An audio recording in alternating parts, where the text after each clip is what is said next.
ఇంకోటి చూసుకుంటే అంటే రామ్ గోపాల్ వర్మ. సో అంటే ఈ పర్టికులర్ టైంలో లాస్ట్ కూడా ఎన్నికలకు ముందు ఒక సినిమా చేశారు. ఈ పర్టికులర్ టైంలో కూడా వ్యూహం అంటే ఒక మూవీ చేస్తున్నారు. ఆ మూవీని మన లోకేష్ గారు ఆపడం కూడా జరిగింది. సో దాని గురించి మీరు ఏం చెప్తారు? దేనికి వ్యూహం అండి? ఈరోజు రామ్ గోపాల్ వర్మ అనేటటువంటి వ్యక్తి ఒక దర్శకుడిగా స్థిరపడగలిచాడనంటే మన రెండు రాష్ట్రాల్లో ఉన్నటువంటి తెలుగు వారి వాళ్ళు.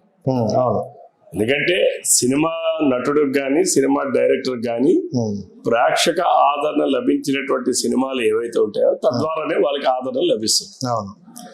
కానీ ఈరోజు అతను అనే తర్వాత చూస్తే ఆయన మాట తీరు కానీ ఆయన అనేక ఇంటర్వ్యూలో ఆయన ఇచ్చినటువంటివి కానీ ఆడవాళ్ళని అవమానకరంగా మాట్లాడే విధానాలు కానీ లేకపోతే సభ్య సమాజం తలదించుకునేటట్టుగా మాట్లాడే కానీ ఈరోజు ఆయన మీద ఎటువంటి అభిప్రాయం కూడా జనంలో లేదు.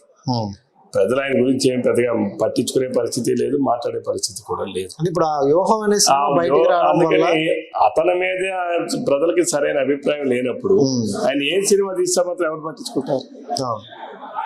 ఆయన అన్ని వ్యూహం అనేటటువంటిది ఏం లేదు. జగన్మోహన్ రెడ్డిని మరలా ఏదో ఈ రాష్ట్రానికి ఏదో మళ్ళీ రుద్దించడమే వ్యూహం తప్ప అందులో వాస్తవాలు ఎక్కడ ఉంటాయి? ఆయన గతంలో తీసిన సినిమాలో కూడా వాస్తవాలు లేవు, ఇప్పుడు కూడా వాస్తవాలు కాదు. జగన్మోహన్ రెడ్డి ఏదో ఉద్దారకుడు అంటే ఏం ఉద్దారకుడు? అసలు వర్మ చెప్పాలి, బాబాయిని మర్డర్ చేశారు కదా, దాని మీద సినిమా తీయాలి. ఎలా మర్డర్ చేయించాడు జగన్మోహన్ రెడ్డి, చేతికి మట్టి అంటకుండా ఎలా చేయించగలిచాడు, ఇవన్నీ కూడా ఆ వ్యూహం అది చెప్పాలి. వ్యూహం అంటే అది, వ్యూహం అంటే సినిమా పేరు కాదు, వ్యూహంగా ఉండాల్సింది. బాబాయ్ మర్డర్ పెద్ద వ్యూహం.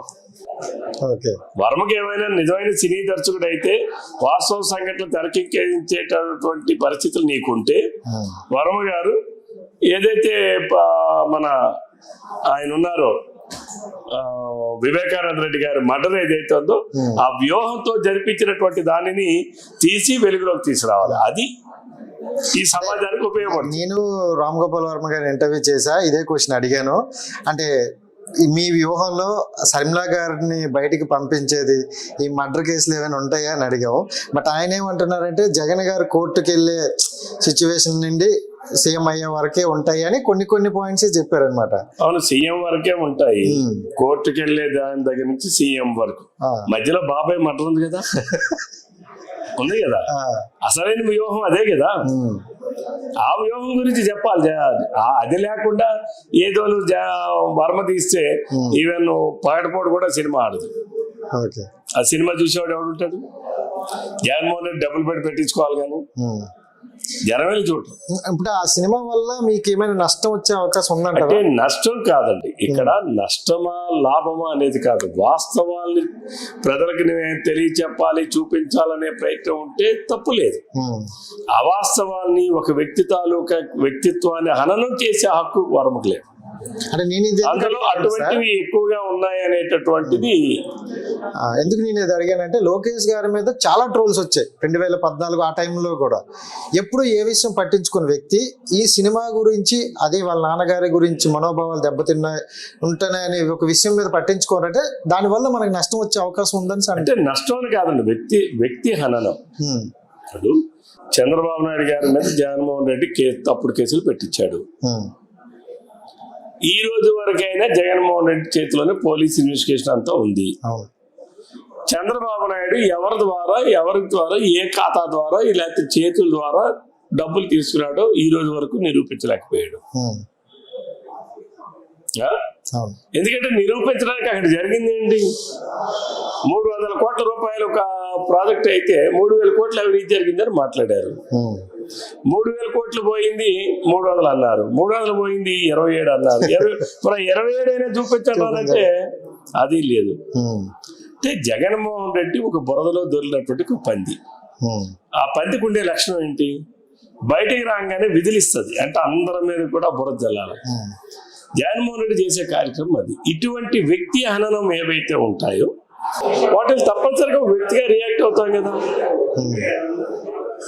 రియాక్ట్ అవ్వాలి కదా. కాబట్టి ఇది మనం ఒకటి చేస్తున్నాం తప్ప అది అందుకనే లోకేష్ గారు న్యాయ పోరాటం చేశారు. Yeah.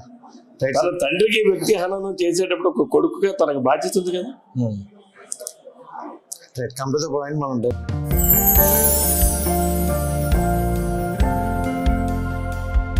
లవ్ ఈ అందమైన 4 అక్షరాల బారిన పడని మనిషి ఉండరు, మనసు ఉండదు.